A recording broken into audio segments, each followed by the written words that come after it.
High viewers, video ఎలా మొదలెట్టాలి ఏంటి అనుకున్నప్పుడు ఒకే ఒకటి గుర్తొచ్చింది నాకు. చంద్రబాబు యొక్క చాణక్యం, పవన్ కళ్యాణ్ యొక్క పట్టింపు అనాలి, లేదన్నప్పుడు స్ట్రాటజీ అనాలి, లేదన్నప్పుడు పవర్ అనాలి. ఇంతే. ఇవే ఆంధ్రప్రదేశ్లో ఉన్నటువంటి ప్రజానీకం మొత్తాన్ని ఆలోచింపచేశారు. వారు అసలు ఏం చేస్తున్నారు ఏంటి తెలుసుకునేలా చేశారు. జగన్మోహన్ రెడ్డి అనే వ్యక్తి ముఖ్యమంత్రి అంటే ఏం చేయాలి తెలుసా? వైసీపీ ఒక రాజకీయ పార్టీ అయితే ఏం చేయాలి తెలుసా? ఇవన్నీ జనాలే చెప్పారు అంతే. తర్వాత ఇక ఎన్నికల షెడ్యూల్ విడుదలవ్వటం, ఆ తర్వాత వీళ్ళు వచ్చేసి కూటమిగా బీజేపీ కూడా యాడ్ అవటం, ఎన్ని స్థానాల్లో పోటీ చేస్తాం ఏంటనేది క్లారిటీ ఇస్తూ రేపు అధికారంలోకి వస్తే ఏం చేస్తామో చెప్పారు. ఆ చెప్పిన దానిలో కూడా ప్రజలకు మేలు చేసే అంశాలని వైసీపీలు పట్టకొచ్చి నమ్మక ద్రోహం చేస్తారు, వారి వల్ల కాదు, ఇప్పుడు మేము ఇస్తున్న పథకాలకు సంబంధించిన డబ్బులు మేము అప్పు చేసి ఇస్తున్నాం, మరి రేపు ఎక్కడి నుంచి తెస్తారు, ఈ రకరకాలుగా మాట్లాడు. దానికి కూడా చంద్రబాబు నాయుడు కానీ పవన్ కళ్యాణ్ కానీ బీజేపీలో ఒకటే చెప్పారు, మరే బాబు మేము 100 రూపాయలు అప్పు తెస్తే 50 రూపాయలు అభివృద్ధికి ఖర్చు పెడతాం, 50 రూపాయలు సంక్షేమానికి ఖర్చు పెడతాం, ఈ అభివృద్ధి చేసిన దాని నుంచి మరలా డబ్బులు వస్తాయి, దాంతో అప్పు తీర్చవచ్చు. అంతే తప్ప నీలాగా బట్టలు నొక్కుతూ కూర్చొని అదేమంటే ప్రజావేదికలు కూల్చేసి పూర్వం రివర్స్ టెండరింగ్లు చేసేసి దిక్కుమాలిన మద్యం పెట్టేసి ఇలా కాదురా బాబు, పరిపాలన అంటే ఏంటో మాకు తెలుసు, గతంలో చేసి చూపించాం, ఇప్పుడు కూడా అలాగే చేస్తారా బాబు అన్నారు. ఇది జనానికి అర్థమే. ఇక అప్పుడు అసలు ఈ వైసీపీ వాళ్ళు ఏం చేశారా అని చూస్తారు. 2019 నుంచి 2024 వరకు అసలు వాళ్ళు ఏం చేశారు. అదేమంటే మధ్యలో 2 సంవత్సరాలు కరోనా వచ్చింది, అదొక పాట. తెలంగాణలో కరోనా రాలా? మిగతా రాష్ట్రంలో కరోనా లేదా? ఎలా అంటే నిన్న కూడా సాక్షి టీవీలో కొమ్మినేని శ్రీనివాసరావు ఆయన చేత స్క్రిప్ట్ ఇచ్చారు, మరి ఆయన చెప్పి నాకు తెలియదు. కానీ పోస్టల్ బ్యాలెట్కి సంబంధించి క్లియర్గా ఎన్నికల కమిషన్ చెప్పింది, హైకోర్టు చెప్పింది, సుప్రీంకోర్టుకి వెళ్ళారు. మరి అదేమంటే గెస్టెడ్ ఆఫీసర్ సైన్ ఉండాలి, ఆయన హోదా ఉండాలి, సీలియస్ ఉండాలి, ఇలా లేకపోతే ఇన్వాలిడ్ అని అంటారు. వీళ్ళు క్లియర్గా ఎవరైతే పోస్టల్ బ్యాలెట్ వినియోగించుకున్నారో వాళ్ళు ఫస్ట్లో కానీ గెస్టెడ్ ఆఫీసర్ దగ్గర అన్ని చూపించాక ఆయన చూసి ఓకే చేసి సంతకం చేస్తాడు. ఆ సంతకం చేస్తే ఫామ్ 13 ఇస్తారు, అది తీసుకెళ్ళేసి నువ్వు పోస్టల్ బ్యాలెట్లో ఓట్ చేసేస్తావు. ఇక అందులో ఇంక ఎక్కడ ఇది ఇన్వాలిడ్ అయింది? ఇదే విషయం ఎన్నికల కమిషన్ అయితే కాదు కూడదంటారే. అందులో నీకు ఓట్లేసో లేరంటే ఇక అక్కడే దొరికిపోయారు వాళ్ళు.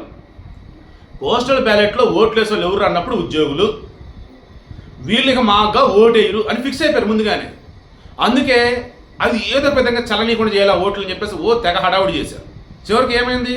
పోస్టల్ బ్యాలెట్లో ఓట్లు గెస్టెడ్ ఆఫీస్ సంతకం ఉంటే చాలు, ఇంక అది వ్యాలిడ్ అని చెప్పేసి అన్నారు. వీళ్ళు దానికేమంటారు? కుట్రలు కుతంత్రాలు రకరకాలుగా. ఇప్పుడు సాక్షి టీవీ నేను పెట్టి చూశాను, అసలు నేను సాక్షి టీవీ చూడను, ఈరోజు సిచ్యువేషన్ అంటే పెట్టి చూశాను. అసలు ఎంత ఘోరంగా ఉందంటే జనాలని బానిసలు అంటున్నారు. అభివృద్ధి చేసిన వాడిని, వాళ్ళకి 10,000 రూపాయల డబ్బులు అందించిన వాడిని అంటారు మోసం చేస్తారంట. కామెడీ చూడాలి అంటే ఈరోజు సాక్షి టీవీ పెట్టుకుంటే చాలు. ఇక్కడ పాయింట్కి వస్తున్నా, ఈవినింగ్ ఇన్డెప్త్లో మాట్లాడితే ఇప్పుడు వచ్చే సింపుల్గా చెప్తాను చూడండి. ఇది దండయాత్ర కాదు, సునామీ. ఓ పక్క టీడీపీ, ఓ పక్క వైసీపీ, ఓ పక్క జనసేన, ఒక పక్క వచ్చేసి బీజేపీ, ఓ పక్క కాంగ్రెస్. ఇన్ని పోటీ చేసినా ఇందులో టీడీపీ, జనసేన, బీజేపీ కలిసి వచ్చినాయి కదా, కాంగ్రెస్ విడిగా వచ్చింది, ఇటు వైసీపీలు విడిగా వచ్చినారు. ఈ వేలో జనాలు ఏం చేస్తున్నారు? విడిగా వచ్చారా కలిసి వచ్చారా వాళ్ళు చూడలా. రేపు మనకి అక్కడికి వచ్చేది ఎవరు? పరిపాలన అన్నప్పుడు గుర్తొచ్చేది ఎవరు ఏంటి చూసుకున్నారు? చంద్రబాబు నాయుడు పరిపాలన అంటే. అండ్ మిత్రపక్షాలు కలిసి వస్తున్నారు ఎవరు ఏంటంటే జనసేన, టీడీపీ, బీజేపీ. రైట్, ఇంక వాళ్ళే అనుకున్నారు. మొత్తం 175 అసెంబ్లీ స్థానాలు ఉంటే ఇందులో 20 లోపే లీడింగ్లో వైసీపీలు ఉన్నారు. నాకు తెలిసి సాయంత్రానికి నేను మొన్న చెప్పినట్టున్నా, అత్తారింటికి దారేదిలో బ్రహ్మానందానికి పవన్ కళ్యాణ్ చెప్పినట్టు నువ్వు ఎక్కడైతే మొదలయ్యావో అక్కడికే వస్తావు నాయన అన్నట్టు నేను చెప్పాను చూడండి కావాలంటే. అలా ఈ వైసీపీకి వాళ్ళ నాన్న చనిపోయిన తర్వాత వీళ్ళు ఇండిపెండెంట్గా గెలిచి ఆ తర్వాత వైఎస్ఆర్సీపీ ఒక పార్టీ వేరే వాళ్ళు పెడితే దాన్ని వీళ్ళు తీసుకున్నాయి. అప్పుడు కొంతమంది రాజీనామా చేసి పార్టీ తరఫున మరలా పోటీ చేసి గెలిచారే, ఎవరైతే అప్పుడు ఉన్నారో వాళ్ళే అంటే ఆ నెంబరే ఉండిద్దే బాబు అన్న. ఈరోజు సిచ్యువేషన్ అలాగే కనిపిస్తుంది. 155 స్థానాలకు పైగా ఎన్డీఏ కూటమి దూసుకుపోతుంది. టీడీపీ 130 స్థానాలకు పైగా. జనసేన నేను నిన్న కూడా చెప్పాను, పవన్ కళ్యాణ్ స్ట్రాటజీ ఇదిరా బాబు, చూడండి రా బాబు అని. 2009లో ప్రజారాజ్యం పార్టీ పోటీ చేసినప్పుడు అన్ని చోట్ల పోటీ చేసి 294 స్థానాలు పోటీ చేసి వాళ్ళు గెలిచిన 18 స్థానాలు. ఒక లోక్సభ రాలా. ఈరోజు చూడండి 21 స్థానాల్లో జనసేన పోటీ చేస్తే 21 స్థానాల్లో లీడింగ్లో ఉంది. ఐఎమ్ షూర్ అందులో 19 ఖచ్చితంగా కొడతారు, కొట్టి 21 కూడా కొట్టవచ్చు. తర్వాత 2 స్థానాల్లో పోటీ చేశారు, కాకినాడ అండ్ మచిలీపట్నం ఎంపీలుగా. 2 చోట్ల లీడింగ్లో ఉన్నారు, 2 కొట్టేస్తారు. బీజేపీ వాళ్ళకి కేటాయించిన 6 అనుకుంటా ఎంపీ స్థానాలు, అందులో 4 లీడింగ్లో ఉన్నారు వాళ్ళు. అండ్ టీడీపీ ఎన్ని స్థానాలకు పోటీ చేసిందో అందులో 1 స్థానం 2 స్థానాల్లో లేదు, మిగతా అన్నింటిలో లీడింగ్. తిప్పి కొడితే ఈరోజు సిచ్యువేషన్ ఆనందంటే వైసీపీది ఏదో బై ఎలక్షన్లో పోటీ చేసినట్టుగా ఉంది పరిస్థితి, మెయిన్ ఎలక్షన్లో పోటీ చేసినట్టుగా లేదు.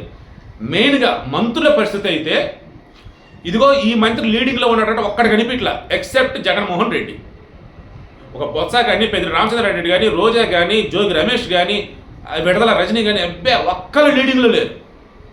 ఆల్మోస్ట్ అంతా కూడా ఓటమే. కొడాలని అంటే వల్లభనేని వంశీ అయితే ఇంకా రిజల్ట్ కూడా రాలా. ఇందాక 10 కౌంటింగ్ కేంద్రానికి బయటకు వచ్చేసాడు, 10:10 అప్పుడు.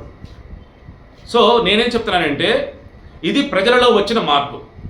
ఈ మార్పును చూసి తట్టుకోలేక ముఖం చెల్లక కౌంటింగ్ కేంద్రాల నుంచి ఎమ్మెల్యేలు, ఎంపీలు అండ్ మినిస్టర్లు ఉన్నటువంటి వాళ్ళు పరారైపోతూ ఉన్నారు.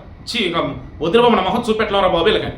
ఎందుకంటే జనాలు ఒక రకంగా ఊసినట్టే, మీద ఒక పరిపాలన రా బాబు, ఒక్క ఛాన్స్ అయితే సర్వనాశనం చేశారు కదరా బాబు అని చెప్పేసి. సో వీడియో ఎక్కడితో ఆపుతున్నా. ఓవరాల్గా అటు ఉమ్మడి జిల్లాలుగా చూసుకుంటే శ్రీకాకుళం, విజయనగరం, విశాఖపట్నం ఆ 3 ఉత్తరాంధ్ర జిల్లాల్లో ఈ కూటమి దుమ్ము లేపేస్తాం. ఈస్ట్ వెస్ట్ కనుక అయినట్టయితే ఏకంగా స్వీప్ అనమాట, వైసీపీ అడ్రస్ లేదు. కృష్ణా, గుంటూరు, ప్రకాశం, నెల్లూరు ఈ 4 జిల్లాల్లో కూడా ఎక్కడో 1, 2, 3 చోట్ల మాత్రం వైసీపీ కనిపిస్తుంది, మిగతా అన్ని చోట్ల కూడా కూటమి. రాయలసీమ అనంతపురం, కర్నూలు, కడప, చిత్తూరు ఈ 4 జిల్లాల్లో వైసీపీ ఏదో పీకిద్దరు అనుకున్నారు, కానీ పీకటం అంటే ఆడు పీకినాడు లేరా అంటారు, అంటే ఆడు ఏం చేయలేదని అలా అయిపోయింది ఇప్పుడు పరిస్థితి. కీలకమైనటువంటి స్థానాల్లో కూడా ఇక్కడ కన్నా ఫర్ ఎగ్జాంపుల్ ఉరవకొండ ఉంది. ఉరవకొండలో ఎవరైతే గెలుస్తారో ఆ పార్టీ అధికారంలోకి రాదు. అంటే అక్కడ ఫర్ ఎగ్జాంపుల్ ఇప్పుడు పయ్యవల కేశవ్ ఉన్నాడు.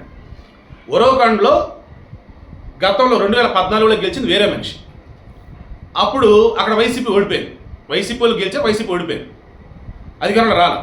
2019లో పయ్యవల కేశవ్ గెలిచాడు.